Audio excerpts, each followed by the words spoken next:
24 heures avant le départ, règne encore le calme, du moins en surface.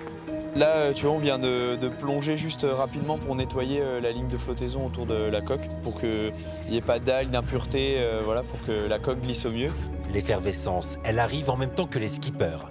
Ça y est, ils y sont enfin. Là, je suis contente de me dire qu'on va enfin partir et être en mer, donc ça c'est un peu chouette. Puis forcément le stress qui monte un peu et un peu d'appréhension. C'est ma première solitaire, j'ai envie de bien faire. Ça fait une semaine qu'on est enfermé dans le village, donc là on a une seule envie, c'est partir, prendre le large et d'être libéré. Passage obligé avant le départ, l'inspection des juges. Tous les bateaux doivent être strictement identiques en poids et en matériel embarqué. 1 heure avant le départ des pontons, il y a l'heure de mise en conformité, c'est-à-dire qu'à partir de ce moment-là, on ne peut rien toucher à la configuration du bateau.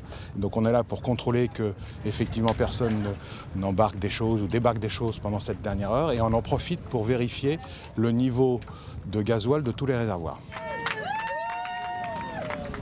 Les bateaux quittent enfin le port. Une fois la grand voile déployée, les moteurs sont officiellement scellés par les juges. Et puis à 13h, vraiment un moment important pour nous. c'est parti pour 3 jours à travers la Manche. Sur les falaises, parmi les spectateurs, la famille de Jules Dusselier, le seul skipper avré de la course, ne lâche pas du regard la voile rouge du bateau Région Normandie. Il en est où là, votre fils ? Il prend un très très beau départ puisqu'on est sur la première marque de parcours et je crois avoir vu qu'il passe 2 ou 3e très très proche avec son copain d'entraînement et un peu mentor Alexis Loison, le 2e Normand. Donc c'est un beau carton pour le début de course pour les Normands. Alors est-ce que les Normands s'imposeront sur la première étape? Réponse dans quelques jours en baie de Morlaix.